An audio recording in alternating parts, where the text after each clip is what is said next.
Whatever the degradations man has had to endure throughout the history of the world, what has refused to be extinguished are his legends, his myths, his ability to believe. Trinidad and Tobago, being a place where so many peoples from the world met, has not only left it a multicultural wonder of the world, but with mythic presences that resound with each and every cultural group on the islands. Through the foliage, with a voice hoarse and deep as leaves, with his beard heavy with wisdom, is the father of the forest, Papa Bois.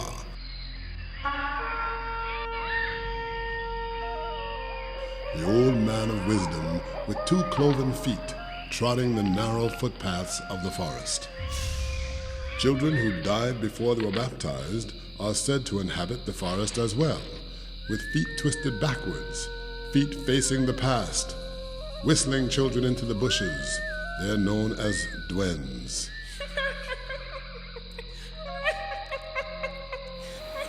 Figure of purity, the Mama Glow rises out of the rivers that cut through the forest, warning mankind about the dangerous tracks that curiosity may lead him down.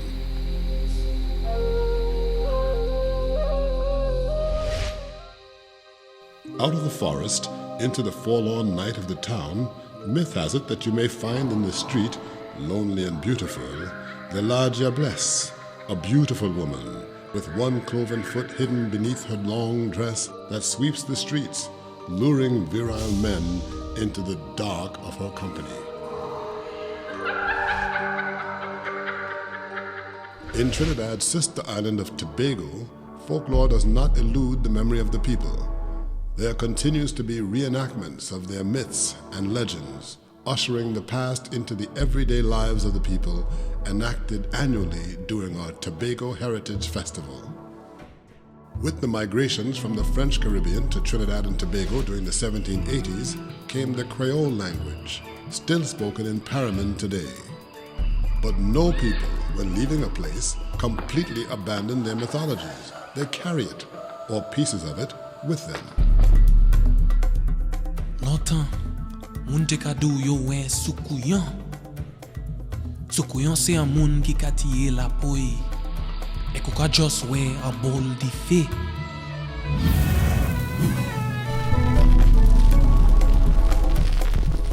Trinidad and Tobago festivals are engines of remembrance through sound, through vision, through movement. It is a theater of ritual, of celebration, of memory. Pre-dawn darkness and the mud of Juve, through the Monday, through the Tuesday, to all its finery, and simmering down in the darkness of last lap before midnight divides the Tuesday from the Wednesday morning of the ashes. It's an extraordinary journey. Characters like the Midnight Robber in the carnival remind us of their African origins. Fools and fakers who cross life takers, they often die. Don't even try. Stop, you mocking pretender. Stop right there and know what to say. My spirit and energy come from far away, but I will stop what I'm doing to share what I have to say today.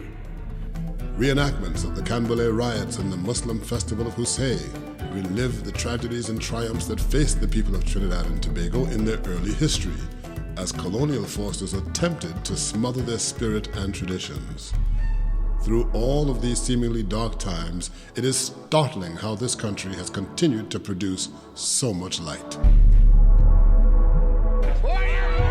On streets around Port of Spain and throughout the island, one may see rows of candles lit during the 9 nights or wake ceremonies, or perhaps the lighting of diyas, little clay pots holding a steady flame during the Hindu festival of Diwali, commemorating the return of the deity Lord Ram from his 14-year exile and vanquishing of the demon king Rawan.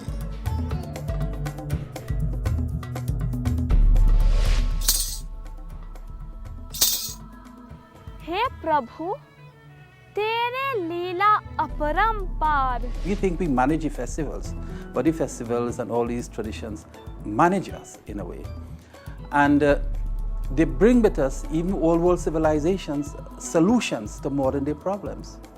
For example, Gangadhara, which is in the northern range in Trinidad and Tobago once a year in June. It takes people from the cities and take them away from the concrete jungle, the pit jungle, and take them where the river is the altar and where everything becomes sacred. And it's a unification of man, nature, and the divine. So that unified experience is sampled, is tested, and experienced through a festival. The Hindu faith, the spiritual Baptists, Islam, the Orisha faith that originated with the Yoruba people of West Africa. The survival of all these ancestral faiths is evidence of the indomitable spirit of the people of Trinidad and Tobago and manifests in their lives, their festivals, and in their arts.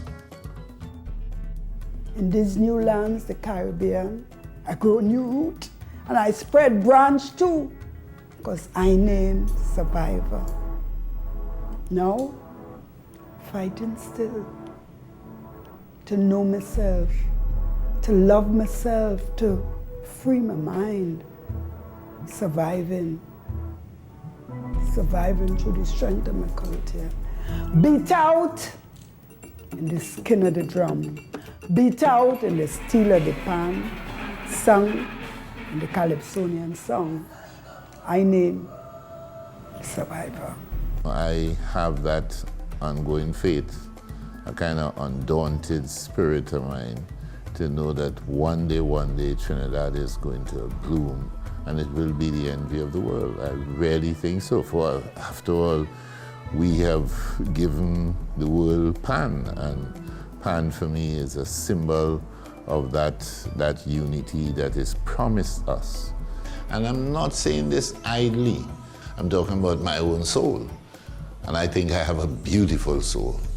And my soul is Trinidad and Tobago. I can live nowhere else. I could dream nowhere else.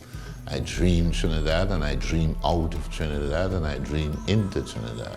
This place is so richly textured, so multi-layered in its cuisine, in the whole range of tones of its people, from deepest dark through all shades of gold and bronze to palest pale. This place sweet to bad. Trinidad and Tobago continues to return to its history, connecting with it through forms like the calypso, the stories of Anansi, the stick-fighting tradition, through the carnival, ritual enactment, or the stratosphere of spirit. The past inhabits the present and, like visitors to the islands, makes itself at home.